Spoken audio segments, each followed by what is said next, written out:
Hello friends, welcome to our YouTube channel exam Anubhav. Friends, आज हम बात करेंगे बेसिकली यहाँ पे जो उत्तर प्रदेश पुलिस की जो पुलिस भर्ती बोर्ड की तरफ से अध्याचन मिल गया है 52,599 पदों का। और यहाँ पे हमारे चैनल के माध्यम से आपको हिंदी और सामान्य अध्ययन यानी जो 75 प्रश्न हैं यहाँ पे आपको पूरे एज इट इज़ हमारे कंटेंट से मिलेंगे। और इसकी जो वीडियो सीरीज़ चालू की गई है कल की भर्ती जो सितंबर माह से पूर्व पहले ही आ जाएगी और 52,599 पद होंगे। और इसके लिए हमारे चैनल के माध्यम से आपको हिंदी और सामान्य अध्ययन के 75 प्रश्न का पूरा कंप्लीट कंटेंट दिया जाएगा, जो कि वीडियो की सीरीज़ चलेगी। और यहाँ पे पहला पार्ट हम दे रहे हैं आपको आज, जो पढ़ाएंगे हिंदी वर्णमाला, क्योंकि फ्रेंड्स यहाँ पे हिंदी व्याकरण का मौलिक ज्ञान भी पूछा जाता है। तो इससे प्रीवियस ईयर में क्वेश्चन आप देखेंगे आए हुए हैं। आएंगे आपको हिंदी वर्णमाला में वर्ण, ठीक है। वर्ण किसे कहते हैं? वर्ण मूल ध्वनि है।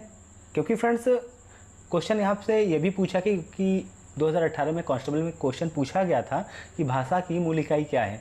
तो डायरेक्ट यहाँ पे एक क्वेश्चन आपको देखने को मिल जाता है, ध्वनि कहते हैं। और एक क्वेश्चन आया था कि शब्द की सबसे छोटी इकाई क्या है, तब भी आपको आंसर टिक करना है वर्ण। ये सब प्रीवियस ईयर क्वेश्चन है फ्रेंड्स, क्योंकि यहाँ पे एसआई यानी कि जो दरोगा है और कांस्टेबल है, ये सब प्रीवियस ईयर क्वेश्चन में आप क्वेश्चन देखेंगे तो आपको मिलेंगे। तो यहाँ से आपका क्वेश्चन ऐसे ही एक बन जाता है कि शब्द की सबसे छोटी इकाई पूछे तो वर्ण होगा, और भाषा की सबसे मूल इकाई पूछे तब भी ध्वनि होगी, ठीक है। ध्वनि दोनों में ही आपको लगाना है, यानी शब्द पूछे सबसे छोटी इकाई वर्ण हो जाएगी, और भाषा की पूछे तब आपको ध्वनि लगानी है, ठीक है।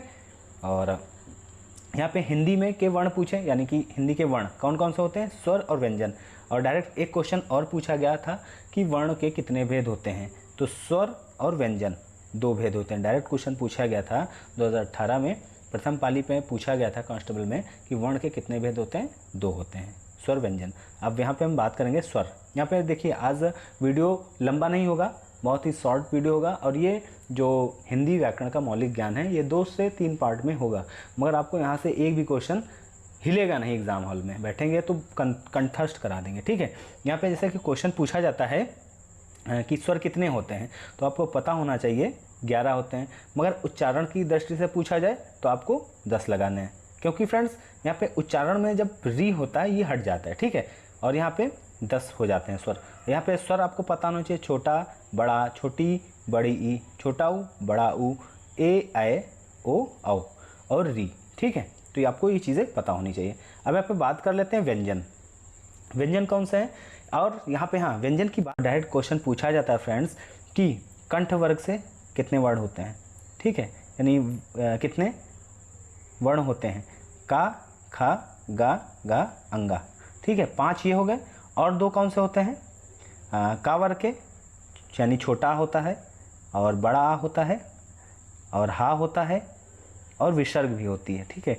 ये विसर्ग यानी जितने ये हैं का वर्ग और आ हा और विसर्ग, ये कंठ होते हैं, ठीक है। यहाँ से भी क्वेश्चन पूछे गए हैं। छोटा कौन सा है? कंठ है। बड़ा कंठ है और हा कंठ है, और इसे काकल्य भी कहते हैं, या ये भी क्वेश्चन प्रीवियस ईयर में पूछा गया है। और विसर्ग को भी ये कहते हैं कंठ। और अगला है चा वर्ग। चा वर्ग तालु से बोला जाता है।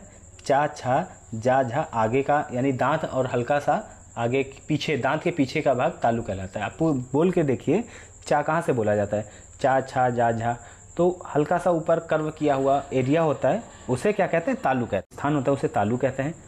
जो चा वर्ग के यानी पूरे 5 वर्ण होते हैं। और 2 वर्ण कौन से होते हैं? ये भी क्वेश्चन पूछा जाता है कि तालव्य में कितने वर्ण होते हैं? 7 वर्ण होते हैं, ठीक है।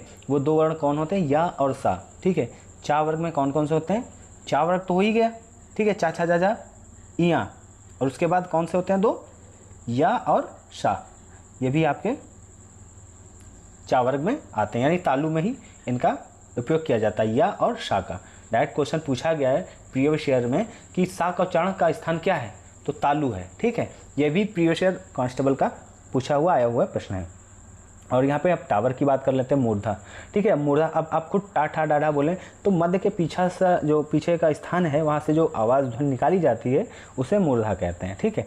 और ये जो स्थान है मूर्धा से, टा, ठा, डा, ढा, अड़ा। अब यहाँ पे टा, ठा, डा, अड़ा तो हो गया। उसके बाद कौन कौन से आते हैं? अब एक आता है, यहाँ पे बता देता हूँ आपको, टा, ठा, टा वर्ग हो गया। अब उसके बाद हो गया ऋषि, ऋषि का भी आप बोल के देखिए, ऋषि तो कहाँ से आता है, मूर्धा से इसकी ध्वनि निकलती है। और शाह, खटखड़ वाली जो शाह होती है इसका भी स्थान कहाँ से है, मूर्धा से है। रा बोल के देखिए, इसका भी स्थान कहाँ से है, मूर्धा से। तो यहाँ कितने हो गए, 5, 6, 7, 8, यानी मूर्धा कितने वर्ण हो गए, 8 हो गए, ठीक है। और यहाँ पे हम बात अभी की है तालव की, तालव के कितने हो गए, 7 हो गए। तो ऐसे भी आपको चीज़ें याद होनी चाहिए, तभी चीज़ें आप इजीली हैंडल कर पाएंगे, ठीक है। उसके बाद आ जाता है हमारा दंत आ जाता है। दंत ता, था, दा, धा, ना, जो दांतों से ध्वनि निकलती है। ता जो आपकी जो जवान है दांत में लगे, ता, था, दा, धा, ना, ये दंत कहलाते हैं, दंत व्यंजन, ठीक है। ये 5 होते हैं, दंत होते हैं 7, यानी तावर्ग, और उसके बाद सा होता है और ला होता है। ये भी बोल के देखिए, आप खुद इस चीज़ को महसूस करेंगे, बोलेंगे सा बोलेंगे, जैसे सरवता वाली सा है, सीता वाली सा है, कह सकते हैं। तो यहाँ पे आप बोलेंगे तो सा कहाँ से निकलता है, आगे से निकलता है। और ला बोलेंगे तो इसमें भी दांत टच होता है जवान में। इससे आपको इतनी चीज़ें क्लियर हो जाती हैं। उसके बाद हम आ जाते हैं पा वर्ग, ठीक है, जिसे कहते हैं पा, फा, बा, भा, मा। तो इसे कहते हैं ओष्ठ। दंत के बाद यानी कंठ, तालव, मूर्धन, दंत, ओष्ठ। अब ये पा, फा, बा, भा, मा, ठीक है, पा, फा, बा, भा, मा हो गया। उसके बाद छोटा ऊ और बड़ा ऊ, आप बोल के देखिए, ये भी क्या है, हमारे ओष्ठ हैं, ठीक है। तो ये कितने हो जाते हैं टोटल, ओष्ठ व्यंजन टोटल 7 हो जाते हैं। इतनी चीज़ें आपको आशा करता हूँ समझ में आ रही होंगी। और हाँ फ्रेंड्स, यदि समझ में आ रहा हो तो वीडियो को लाइक करना ना भूलें, चैनल को सब्सक्राइब करना ना भूलें। इतनी मैं आपसे रिक्वेस्ट कर रहा हूँ। और जो आप कहीं भी अपना वीडियो देख रहे हो, मगर जो मैं कंटेंट दे रहा हूँ आपको सबसे अच्छा दे रहा हूँ, जो कि फ्री ऑफ कॉस्ट है, और यहाँ से एक भी क्वेश्चन आगे देखने को आपको नहीं मिलेगा, ठीक है। उसके बाद हम यहाँ पे आ जाते हैं अंतस्थ व्यंजन, या, रा, लावा। अंतस्थ व्यंजन डायरेक्ट पूछा जाता है प्रश्न कि अंतस्थ व्यंजन कितने होते हैं, तो 4 होते हैं। और कभी कभी डायरेक्ट क्वेश्चन ये भी पूछ लिया जाता है कि 4 ऑप्शन दे देते हैं और जिसमें बीच में डाल देते हैं कि इसमें कौन सा अंतस्थ व्यंजन है। मगर कभी कभी ये भी दे देता है कि सभी अंतस्थ व्यंजन होते हैं, एक चौथा जो ऑप्शन होता है वो अलग दे देता है।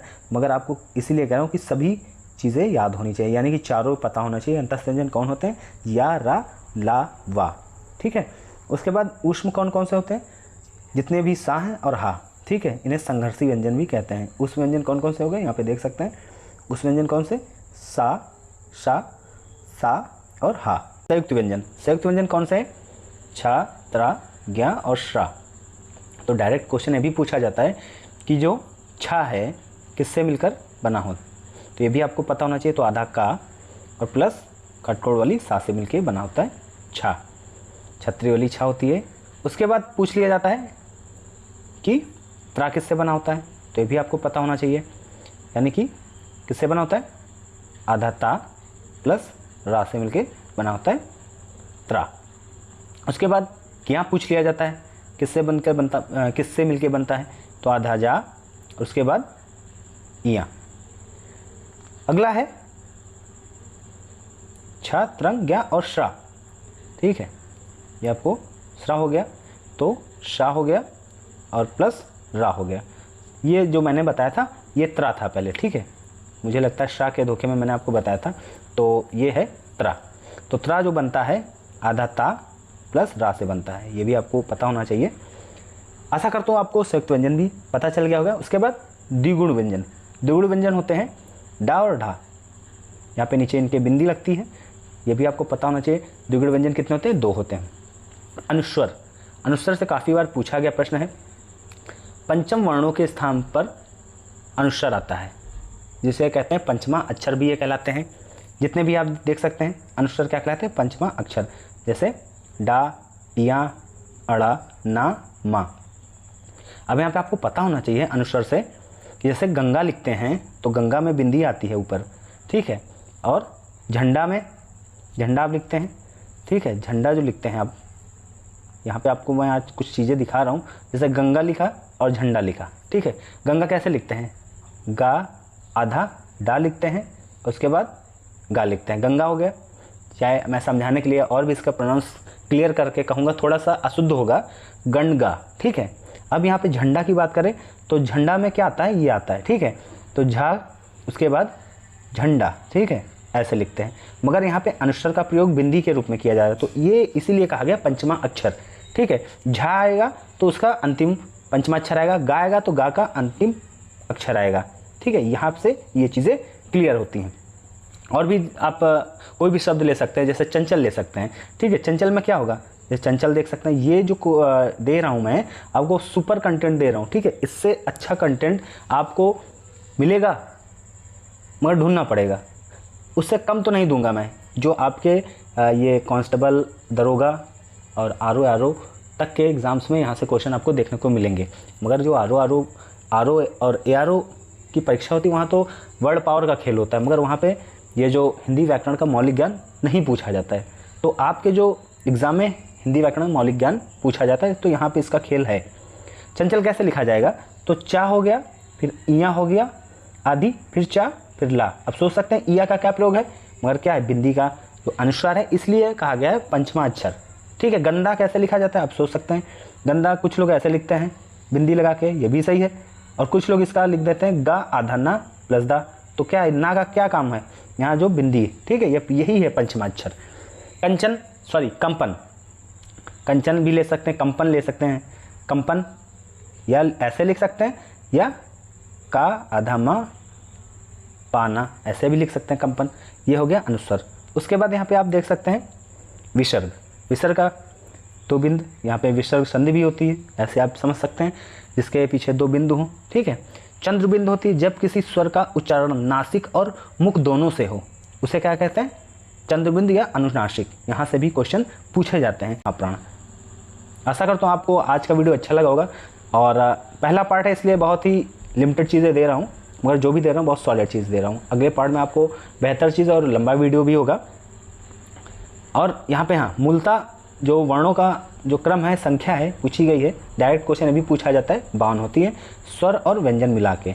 और यहाँ पे देख सकते हैं उच्चारण के आधार पर यदि वर्णों की संख्या पूछी जाए तो यहाँ पे आपको पता होना चाहिए 45 होती है, जिसमें 10 स्वर होते हैं और 35 व्यंजन होते हैं, क्योंकि वहाँ पे जो री होती है वो हटा दी जाती है स्वर से। ठीक है, और यहाँ स्पर्श व्यंजन टोटल कितने होते हैं ये भी आपको पता होना चाहिए, जो कि 25 होते हैं स्पर्श व्यंजन। आशा करता हूँ वीडियो आपको अच्छा लगा होगा। यदि वीडियो अच्छा लगा हो तो चैनल को सब्सक्राइब करना ना भूलें, वीडियो को लाइक कर दें, और टेलीग्राम चैनल से जुड़ जाएँ वीडियो प्राप्त करने के लिए। सभी प्रकार के जो स्टडी मटेरियल हैं आपको जीएस और हिंदी से वहाँ पे आपको PDF मिल जाएंगे। Thanks for watching. जय हिंद।